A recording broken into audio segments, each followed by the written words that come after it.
Hi, everybody, and welcome back to Distinct Authors Talking Publishing. Today, we have a really special guest who has just released his third book.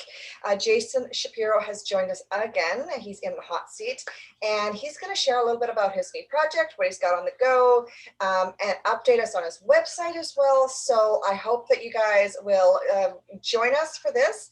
If you have any comments, questions for Jason, drop them in the comment section below. Please don't forget to hit that subscribe button, that like button, and hit that little bell so you do not miss any upcoming episodes. Thank you so very much, Jason, for joining us today. It is so great to have you back. It's been a while since we've talked. So now you've just released your third book. So tell us a little bit about yourself and a little bit about your book. Absolutely. Thanks, Patricia. Yeah, it's been, I think, around Thanksgiving when we last chatted. So the months are flying. I can't believe we're already into April. And yes, as it's flying by. But as you said, I am so excited. I did recently publish my latest book. I have it here, The Magnificent Mind of Ostaf. This was published, I didn't plan it, but it was Valentine's Day this year, and I'm very excited about this book because it's a different project for me. Initially, I did The Magic of Mayfair, which was inspired by my life story and was more of my memoir and autobiography of my life, the ups and downs. And then I published my first children's picture book, which was Brian, My Pet Lion, which was about a child overcoming fear and anxiety. And that was fun. I had never done a children's book, but The Magnificent Mind of Ostaf is something different. It could be, from a standpoint of fictional to a degree, part of my life I put into it. So there's a lot of things that were real, but ultimately it's realistic fiction. But it's a story that I'm excited to talk about. So I've been very busy over the last couple of months since we spoke. So now how long? Yeah. So go ahead. How long did it take you to write this? This took me. I set a goal from the beginning of the pandemic, which was almost a year ago in March, and I said one of the silver linings that I'm going to make out of this pandemic is publishing my third book. And I said, I don't care what I have to do.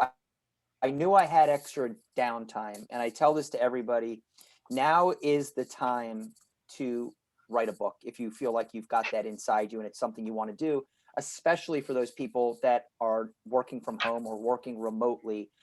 You've got that drive time or commuting time back. What are you doing with it? So I just maximized that night, weekends, when I would have been driving in the car. I took that time and reinvested it into writing The Magnificent Mind of Ostaf. Awesome. I'm excited to read it. It's going on to my to-be read list. So what was the inspiration behind this behind the Magnificent Mind of Ostaf?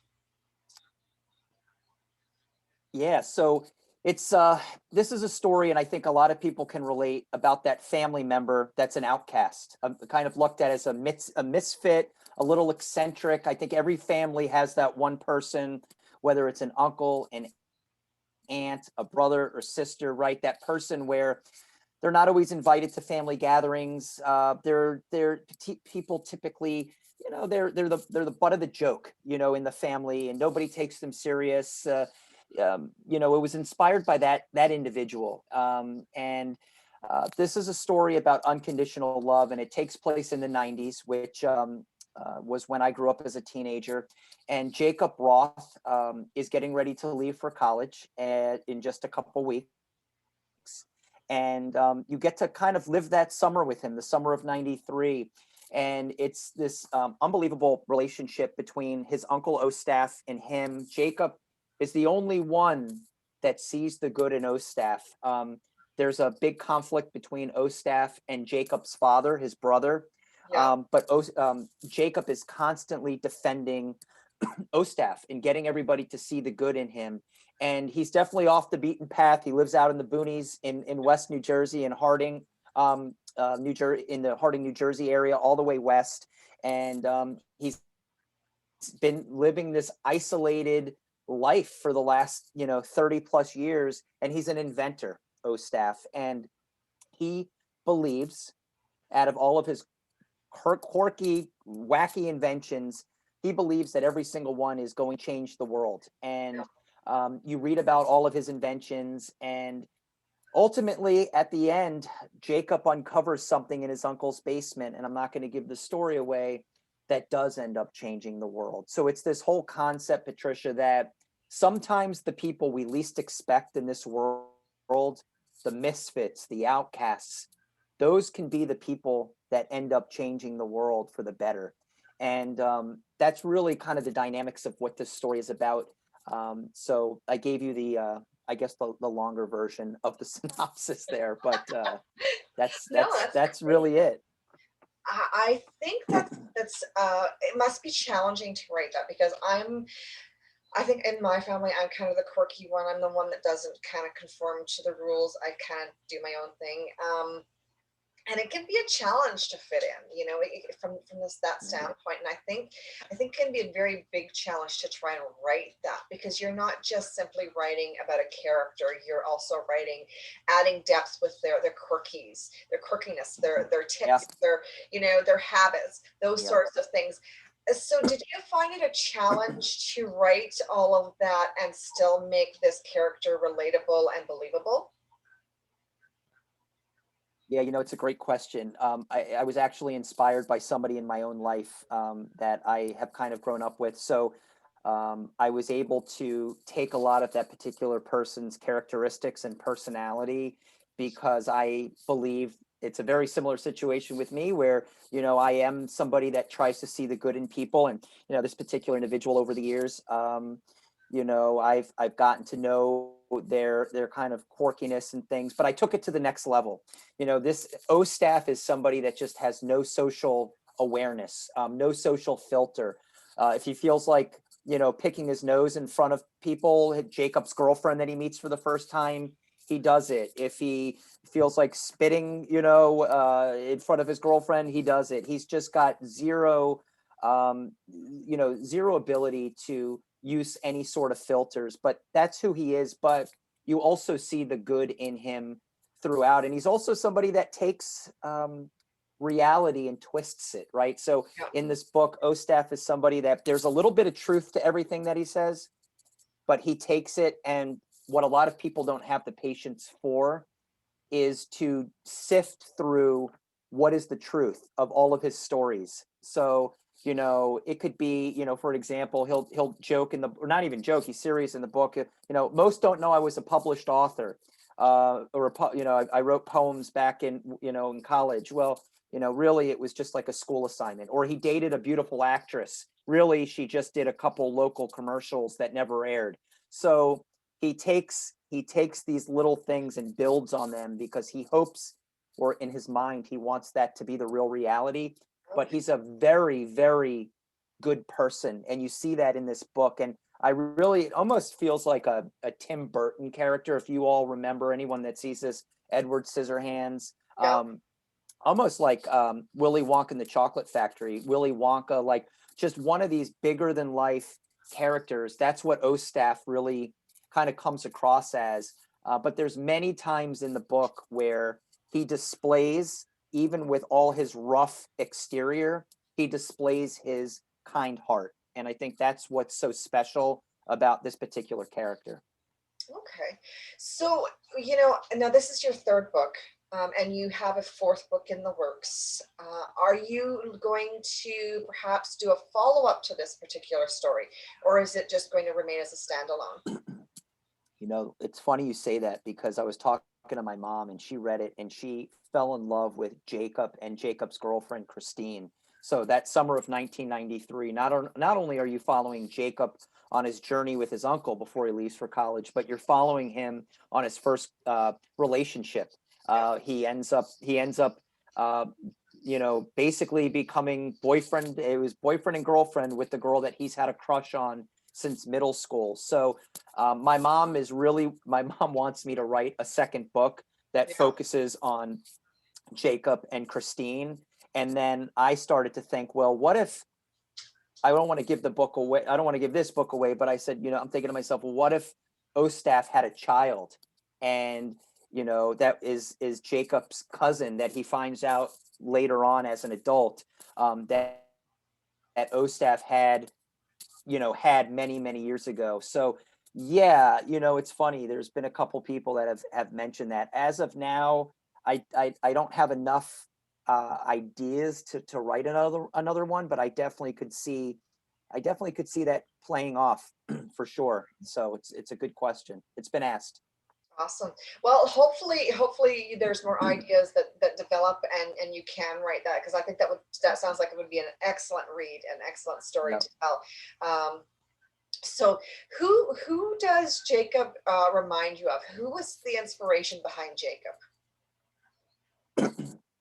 So Jacob is I'm the inspiration of Jacob. He was a lot of me. I grew up in that same time. It's the summer of 1993 in the book. Jacob is, it's funny, Jacob is a lot of who I became as a 45-year-old person. I've grown over the years through tragedies that I've gone through. And, I've become, I think, more understanding and patient with people, even people that I don't gel with or mesh with, Yeah. because I've realized that everybody has a story and you're not privy to what has gone on behind the scenes. And, so a lot of that had to do with me. So a lot of Jacob is how I am now, but how I Okay. wished I was when I was younger. So, Okay. um, Sorry, definitely. So just 1 second here. Sorry, here we go. Sorry about that, everyone. So you were saying, Jason, you were telling us about how you're the inspiration for Jacob. yeah, so what I was saying is, Jacob is all of my learnings and findings as a 45-year-old person today, as I wish I could have had the kind of thought process and experiences as an 18 or 19-year-old. Yeah. So, yeah, I guess for me, like I was saying before, the older I get and the more tragedy I've gone through in my personal life, I've become more tolerant of people and more Yeah. understanding of people and less judgmental of people. So I wanted to make a character or write a character that had those qualities, but at 18 years old. And that's where the relationship between Jacob and Ostaf really kind of came to life, was because Jacob did have those qualities at such a young age that everyone around him kept saying, you're wasting your time. You're wasting your time with this person. He's nothing but trouble, nothing but problems. And Jacob, just saw right through all of that. So he was I was the inspiration. It was almost like Jacob was who I wished I was at 18 years old. Okay, that makes Yeah. sense. I think as authors, a lot of the time too, we put a little bit of ourselves in our stories, in our characters, because we we may perceive them as a chance, as not necessarily a do-over, but to showcase what we've learned over the course of our lives. And I think that's what you've done with Jacob, is Yep. really kind of wrap that into there, so that, because Jacob sounds like a very wise old soul wrapped in Yep. a young man's body, which is absolutely amazing. With with this particular book, where is it available? Is it available now? Or are you, is it print? Is it just ebook? How would we find this particular book?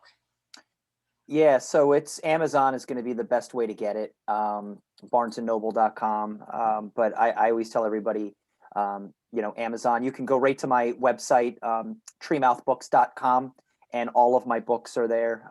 You can just click on the link there and order the book. It's going to bring you right to Amazon. So I think pretty much everybody's a Prime customer, so you're going to get free shipping. So that's why I always recommend that versus Barnes and Noble. So. Okay, awesome. So now you have just recently launched your website. I believe Yes. that's what you were saying earlier. So tell us a little bit about that. What went into putting your website together, and how important you think it is to have a website as part of your author platform. Yeah, I think it's very important because it's a representation of who you are. What I started to see, Patricia, was that, and I'm very active on social media. I'm very fortunate that I've had quite a bit of locally articles written about me, which I'm again very grateful for. But I had content all over the place. I had stuff posted on Facebook, some on Instagram, some on Twitter, YouTube. I've also been fortunate to have, a couple celebrities endorse from the sports world. Ricky Williams, who's a Heisman Trophy winner and NFL great. He promoted my book, Brian My Pet Lion, Yeah. because he dealt with anxiety. So I thought he was going to be perfect for that. And then I had Tim Hardaway, who's a former NBA All-Star, also endorsed that book as well. So again, very fortunate that I am my own PR person too. So, I had all this content and I said, you know what, I've got to get it organized like a filing cabinet. Yeah. So I made it very easy it's very user friendly. Everything is, all organized in there. But I think as an author, to be able to say to somebody when you're out and about, or you're sending a query out for an agent for a book, to be able to say at the end, to find out more about me, go to treemouthbook.com, is huge. It's invaluable to make it. And it's all about making it easy for people and very simple. And, even though I had my own author Facebook page, Treemouth Books, it was just, it just didn't, it wasn't the same impact as having a website. So to answer your question, how long did it take, or was it a lot of work? It was a lot of work. I love Fiverr, if anybody's familiar with that platform or that website. From a cost standpoint, it was very reasonable. I recommend that, if you're on a budget, check out Fiverr, or Fiverr, however and there's your little guy. Sorry, everybody. We have a guest. Right, exactly. I think it's Fiverr, is how you pronounce it. But they've got somebody that does everything. So I found somebody great that built my website for me, and it was a back and forth, partnership. Yeah. And I'm very happy. I'm very, very happy with how it turned out. I think it's great. It's not overcomplicated, but it's got everything there. So recommend it. Every person, every author, make the investment in time. It's much easier than you think to do. I would agree. I think too, having a website as part of your author brand, it also adds that level of control over content, because you provide all of the content for your website. So it's not someone else adding content to it. It's your content. You have 100% control over your content. Yep. On your website. So I think that's also very important. Do you have a newsletter that anyone can sign up for to follow you? Yeah, so you actually gave me that idea around the newsletter the last couple times we spoke, and I'm getting ready to do my third newsletter. I can't believe it. I did my first one right around when Ostaf was published, back in February. Yeah. So if you go to my website, you can email me. There's a link. Just send me your email address. I can put you on the distro for my newsletter. This one coming up is going to be less about anything that I've accomplished and more about author tips. It's going to be more about, I get people all the time, how have you done this? In fact, actually, I'm doing a show Sunday locally on a Facebook group where we've got authors in our town, and we're all going to talk about kind of what we've done, because we all want to inspire other people to publish their books, to write their books and publish their books, and show that it's an achievable goal. This isn't something that's, pie in the sky type thing. So, I think it's just very important that I give back, and part of me giving back for this month's newsletter is going to be, what's the website I use to find my illustrator or my cover artwork, or I'm going to give the name of my layout person who does a tremendous job. So I'm really going to hopefully provide people with the arsenal of information that they need to get their feet off the ground here, and get that book written, because so many people I talk to, oh, I have an idea. I've got 2 books in me, 3 books in. Do it. It's not as hard it's not a hard thing to do. Actually, writing it is the hardest. I'm sorry, writing it's the easiest. The work Yes. starts after you hit the end, or Yes. write the end. Yes, So that's true. That is so true. uh, So yep. everyone who's watching, you need to go check out the website, sign up. You do not want to miss the upcoming newsletter at all, because there's going to be some amazing tips in there, some really great information for you if you're interested in writing a book, finding a designer, anything along those lines. Check it out for sure. And the website is treemouthbooks.com. You got it. Awesome. That's Excellent. it. Treemouthbooks.com. Yep. So yes, rush over, sign up for that newsletter so you don't miss out. You definitely don't want to do that, especially if you're interested in learning how to write and get published and all those other things that we as authors do, and write the books. You know, if you've got a story in you, you got to write it, because that's the easy part. The hard work starts after Yep. you finish the book. So Yep. excellent. Well, thank you so much, Jason. So now what's next? What's coming up? So what is next for me is I'm finishing my fourth book, and it is the working title is Lunch with Larry. I don't know if I'm going to keep that, but ultimately it is a book about me meeting my deceased father for one last lunch. What it would be like to have one last lunch with him, all of the things that I never got to tell him, all of the Yep. questions that I never got to ask. Yeah. I think the really cool part about this book is you find out at the end that there's some twists and turns there. It's definitely the whole kind of moral of the book is, hey, we've had fun tonight. Listen, it's real life, right? It's all real life. That's what I love about when I do these with you. It's what happens in our day. But Exactly. pets, right? We all have our pets and they love us. Yes, exactly. And if it's Um, not the pets, it's the family coming in. It's so listen, it happens. I'm getting knocks on the door all the time from my kids. So it's all good. But this next book, working title, Lunch with Larry, it's at the end, the message that I hope readers get. In every book I write, there's a message that I hope resonates with the person that reads it. And it's, sometimes when we lose somebody we love, we tend to focus on, well, I never knew this about them, or I wish I would have asked them this, or yeah. I wish I would have told them this. I would have sat there with a notepad and pen taking notes, or asking them questions. And this is the ending lesson to this is sometimes we know people better than we really think we do. Yeah. And focus on the time you had with that individual, and focus on all of the things that you got to do with that particular person. Yes, we always wish we had more. We always wish we had more Yes. time.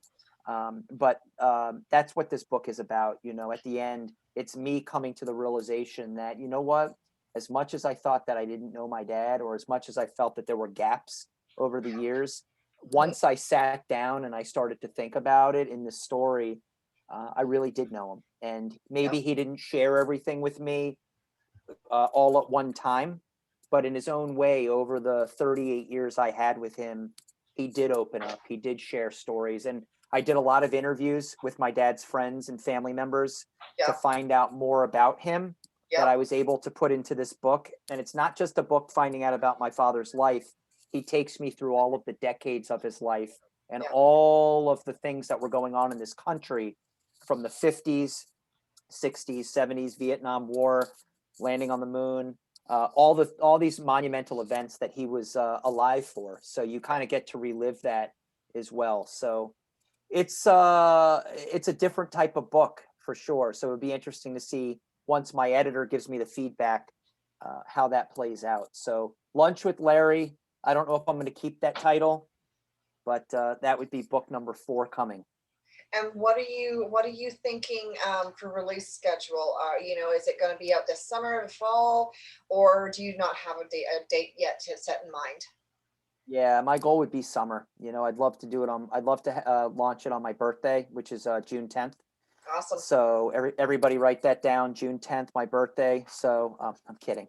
But I would I would love to, that would be cool. That would be cool to publish the book that's written about my father on my birthday, That have would that really be cool. published. So, or Yes. available, I should say. Yes, yes, because I mean, you can always put it up for pre-order and that sort of thing. Yep.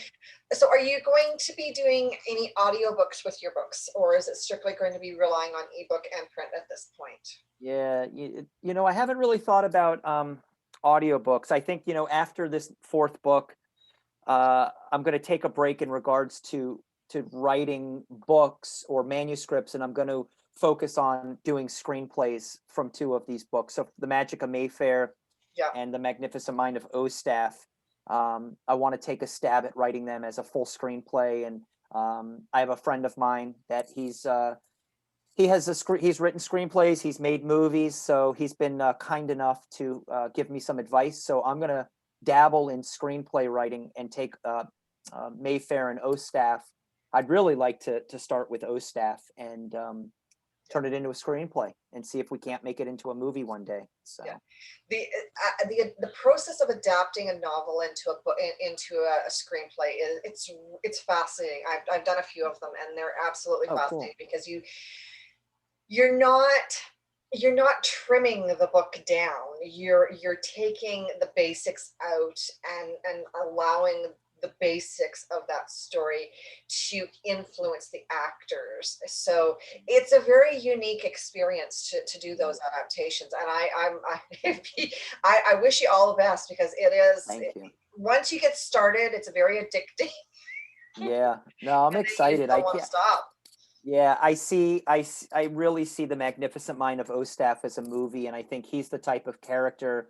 I just hope, and I said this earlier, Patricia, on a video I put on social media. When I say buy my book, it's not for money.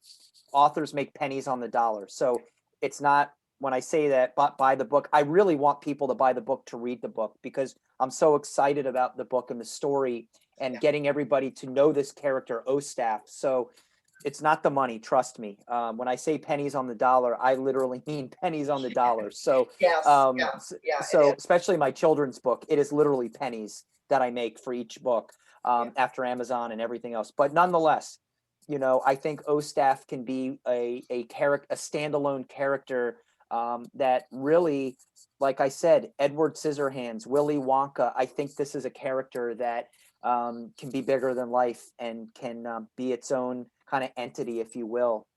So I really, really hope you all pick up this book. Again, I just want you to read the story. I think it's a special story. So um, I'd love to see that come to life in a screenplay. I'm looking forward to kind of testing that out. So that's what I've got planned. After my fourth book, we're going to go into screenplay, and who knows, I've got another idea for a book as well, that I'll probably write. So who knows, Patricia, we're just kind of all over it's, Our muses it's never retire. They're right. always there. They're always whispering in our ears. It doesn't matter what we're Exactly. doing, you know. So I don't think that the fourth book is going to be your last book by any stretch of the No, imagination. You're just getting definitely not. started. Just getting started, just getting the party started, as I always Yes, like to say. exactly, exactly.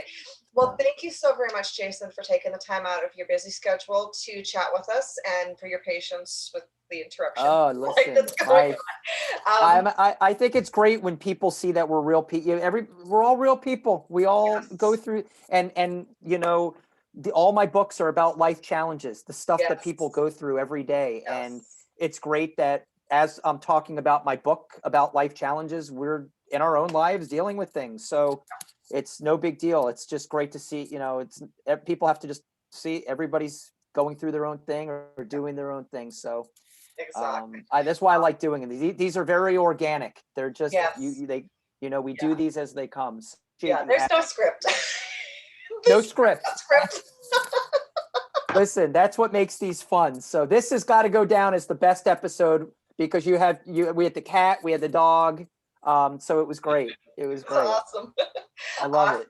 Well, I will have, I'm going to put all of the links for Jason's books, his website, in the description box below. Please take a step, stop by his website, sign up for his newsletter. You don't want to miss the upcoming one or any of them. Yeah. Buy the books. They're great reads. I'm sure you'll enjoy them. And we will see everyone next time at the next episode. So until then, have a great weekend, a great week, and happy writing and happy reading.